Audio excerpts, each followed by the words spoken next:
Alrighty, hello class. So we are now officially in Unit 4, which is macroeconomics. Macro means big. And here's what Unit 4 is basically about. The government plays a major role in America's mixed market economic system. Remember, America's mixed market economy is something we covered way back in Unit 1. If America were a pure market economy, there would be no government interference. There would be no government playing a major role. However, in America's mixed market economy, the government does play a major role. So our standard is down at the bottom. What are the 4 phases of a business cycle? So here we go. We have 2 LEQs. What are the 4 phases of a typical business cycle, and what are some of the potential causes of business cycle indicators? All right, so what is a business cycle? Here's the textbook difficult definition. Irregular, meaning not regular or not predictable. Irregular changes in the level of total output as measured by GDP, aka the ups and downs of an economy. So there's a few things I have to explain there. First, GDP is a term that you do not yet understand. We will be covering GDP in more detail, in much more detail in future homework videos. Total output is a measure of GDP. So total output, we're now talking about the entire nation's output. Once again, class, what is Unit 4 called? Unit 4 is called macroeconomics. We're not talking about the output of some small business or the output of Jarrett's Juice Bar or some firm. We're not even talking about the output of Apple and Google and Amazon and Nike and Walmart. We're talking about the output of the entire United States economy combined. That is huge. Macroeconomics. All right, so business cycles are a normal part of everyday economics in modernized countries. So all economies, whether it is America, Germany, Norway, Sweden, Australia, Canada, New Zealand, China, all countries have ups and downs in their total level of output, aka GDP. So what are these 4 cycles of the typical business cycle that all countries face? This is not just America at this point, this is all modernized countries. So here is the first phase of a business cycle. It is called the peak, the top, the pinnacle. We're going to call it the peak in class. The peak is a phase of prosperity in the business cycle in which economic activity is at its highest point.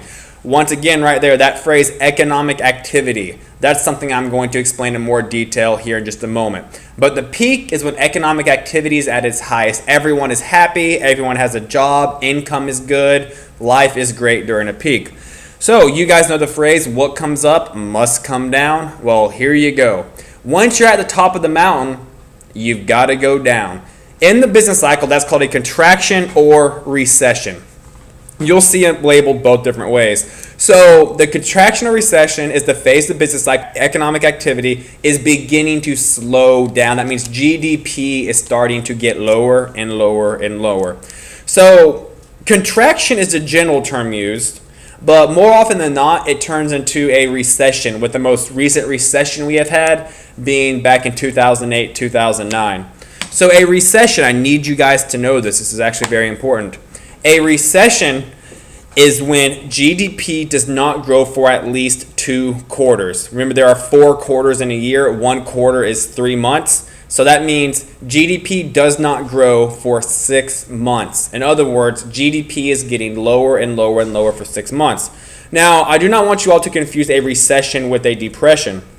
Recessions are bad, but depressions represent a major slowdown of economic activity.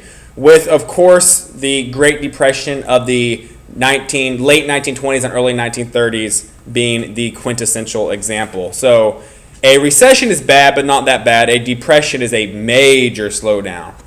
Moving on, what are the phases of a typical business cycle? The third one is called a trough. I want you guys, regardless of where you are, I want you to practice saying this. It'll sound funny listening to you talk to your cell phone or computer screen. Trough. It's called a trough. It's spelled funny, but it's called a trough. And the trough is the lowest part of the mountain, if you will. If the peak is the highest, the trough is the lowest. And this is the point where the downturn begins to level out, as in this is the absolute lowest point. It cannot get any lower than this. So after the lowest, you've got to start moving back up, and that is called expansion and inflation. You can only talk about it for so long until you actually see it. So here is a idealized textbook business cycle. So here are the irregular changes of GDP. Remember, GDP goes up, it goes down, it goes up really high, it goes down really low. So here we are. So here's the trough. This is when GDP is at its lowest. After a trough comes expansion / inflation. That means GDP is growing, and then we reach our peak. A peak is great. Peaks can last anywhere from a couple of months to a couple of years. During the technology boom of the mid to late 1990s, that was one of the largest economic booms the United States has had since the baby boomer generation after World War II.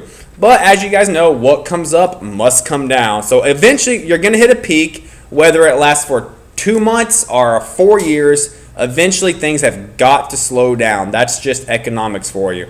Once it slows down, that is called a contraction or recession. And once again, guys, this business cycle idea, this has been going on for hundreds and hundreds of years. We hit the bottom and it's called a trough.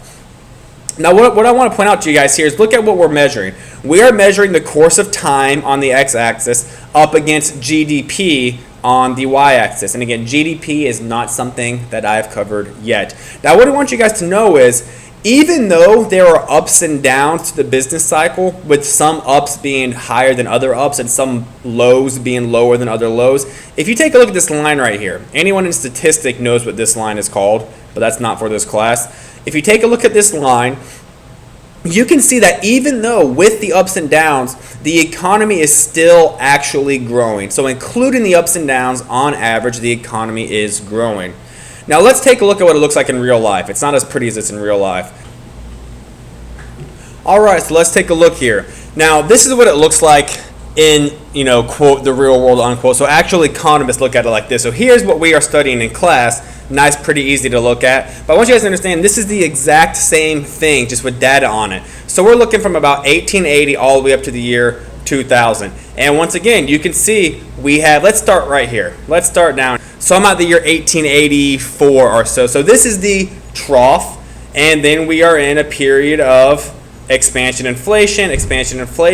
So look at this period right here. This lasted for about a good over 5 years or so till we hit a little dip, up and down and up and down and up and down and up and down. What you guys will notice, some ups are higher than other ups and some lows are lower than other lows. And as you guys know, here is the Great Depression of the early 1930s.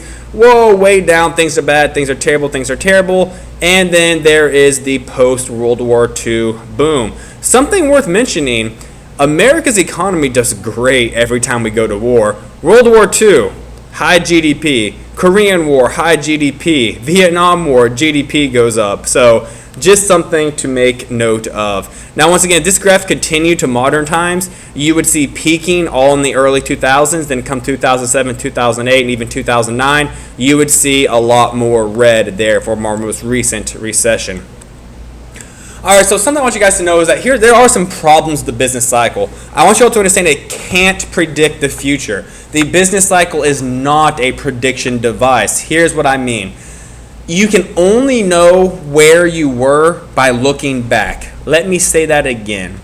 You can only know where you were by looking back. For example, let's take a look at this. We could not tell we were at a peak until things started going down. Because if things are going up, you never know when the ups are going to stop. Now, eventually it's got to stop. Because again, we've been doing this for hundreds and hundreds of years. Eventually it's got to stop. But you never know you've reached an up until you start going down. Just like you never know you've reached a down until you start going up. So, for example, a lot of economists are always asked, like in the news, are we in a recession right now? Are we in a recession right now? Are we in a session right now? And one of the, smart aleck responses is, ask me again in a few weeks. I don't know yet. Ask me again in a few weeks. I don't know yet. Or ask me again when times are good. I can't tell yet. So there are some issues with the business cycle model, but again, it is a model, not used for predicting the future. It is only useful in hindsight. All right, so something you guys saw when I was covering the phases of the business model, I kept using this phrase economic activity. Now I want you guys to understand, we are going to have homework videos on almost every one of these indicators here. So what are the different indicators to indicate something? means to point towards or help explain or to show away. So what is economic activity? Well, economic activity can be measured by GDP. It's going to be a homework video. It could be measured by unemployment. It's going to be a homework video. It can be measured by consumer spending. That's a homework video. So on and so forth. So economic activity is not one simple thing. It's a combination of things all measured together. So high GDP, low unemployment, times are good, so on and so forth. Here's our LAQ in review. What are the phases of a typical business cycle? There are 4 of them: the peak, the contraction, recession, the trough, and expansion and inflation. Number 2, what are some of the potential causes of business cycle indicators? In other words, what are the causes of the ups and downs in the business cycle? Well, that's a fluctuation of GDP, unemployment rates, consumer spending, etc., etc. I appreciate you guys watching the video. Have a good one.